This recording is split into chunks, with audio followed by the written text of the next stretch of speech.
got a question for you all. What do you think is the second most traded commodity in the entire world behind crude oil? Coffee. Who said coffee? Well done, it is coffee. Believe it or not, coffee is the second most traded commodity in the entire world behind crude oil. Ladies and gentlemen, fellow Toastmasters, Mr. President, and most welcome guests, my name is Richard Lee, and tonight we're talking about the black stuff, coffee. So you're all coming with me on a whirlwind journey as we compare independent coffee shops and coffee chain coffee shops. I have a couple of props with me today for dramatic effect. So for purposes of the evening, this is going to represent the independent coffee shops, which is the Independent Coffee Guide to the Southwest.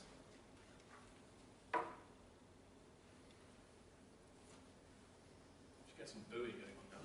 This monstrosity here is going to represent coffee chains, Starbucks, Costas, Cafe Neros of this world. And as you can tell already, I'm sure, what I'm going to be going through with you is a totally unbiased representation of the coffee industry.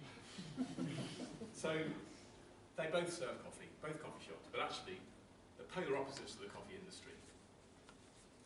And we're going to look at the differences between these two across three areas: product, process, and people. Okay? So first up, with the coffee chains. The product on offer here, or the quality of the product on offer,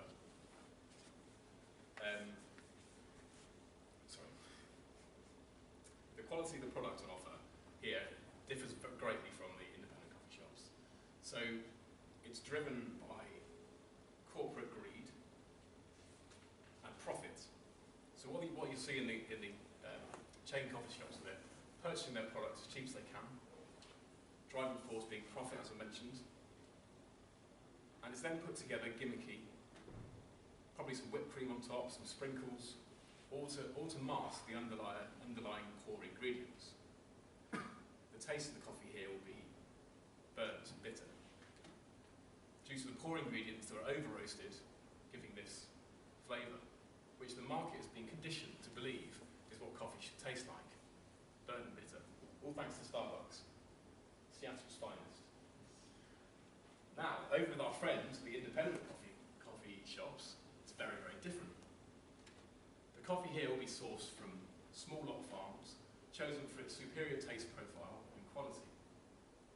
It's then hand roasted, delivered to the coffee shop the next day, and the resulting coffee is a delight.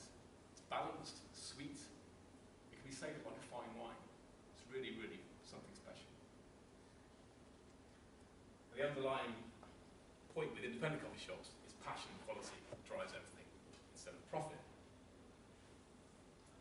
So secondly, the process differs very much between these two. Coming back over to these guys, chain coffee shops. The process here is factory-like, often quite messy, coffee grounds left everywhere, and my pet hate, milk, old milk left on the steam wand. Now I'm sure you've all encountered stale, gone-off milk. It's disgusting. So why would you want to put that in the next person's drink? No idea. Another thing synonymous with these coffee chains is a great screeching noise as they're texturing the milk. And that's bad. That's bad because you're getting way too much air into the milk, creating like a dishwasher foam consistency, killing all the natural sweetness of the milk. Back with our friends, the independent coffee shops, it's very different. So the workspace will be spotless. The barista you'll find cleaning as they go along. The steam wand will be as clean as the first day it was used, be wiped after every use. So the passion and quality is the driving force from these guys. When they're texturing the milk, the barista will be doing this expertly.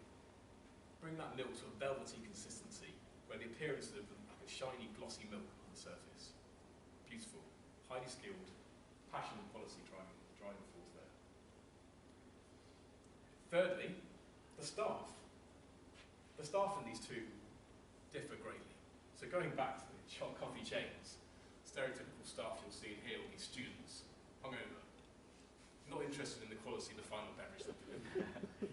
They're in there for £5.30 an hour so they can go out and get drunk on a Saturday night. They're probably trained by somebody who doesn't know any better, or doesn't even drink coffee themselves, let alone know what good coffee should taste like.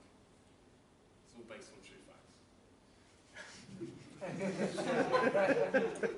over with the independent coffee shops.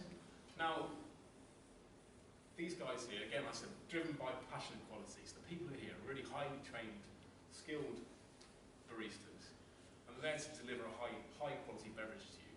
And if you're lucky, you'll either be served by the owner, or the owner will be in there whilst you're getting your beverage. So they've got an invested interest in making sure that each beverage they produce is of the highest quality. It's their livelihood. And above all, with these guys, you'll probably be served by somebody who's actually happy, positive, and they'll want to rub a bit of that off on you when you go and get your coffee in the morning.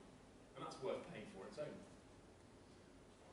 So, to conclude, we've seen two very different sides to the coffee industry. We've seen the chain coffee shops, where they're driven by stakeholder dividends, profit, greed, where the ending product is highly marketed, gimmicky, but lacking in underlying quality and taste. And then our friends, the independents, where the coffee is of high quality, based on really high quality products, ingredients, handcrafted at every stage, hand-picked, hand-roasted, handcrafted, and deliver the beverage to you. And they'll bring that little spark of positivity to your life when you go get coffee. Now, I know which one I would rather choose. So I encourage you all, next time you go to get a coffee, go to an independent rather than a coffee chain. Kick these guys in the bin. Before you do that, do a bit of research, because not all independent coffee shops are good, but the good ones are very good. So I encourage you to do a bit of research, use TripAdvisor, have a look at the coffee shops that have got really nice pictures of coffee, the ones that look beautiful, and you can't go far wrong. In the local area, Coffee Saloon in Poole is very good, Boscombe over in Boscombe, and South Coast Roast on Richmond Hill is my favourite. So please go out and try those guys. Thank you very much for listening, and remember one thing, everybody, life is too short for bad coffee.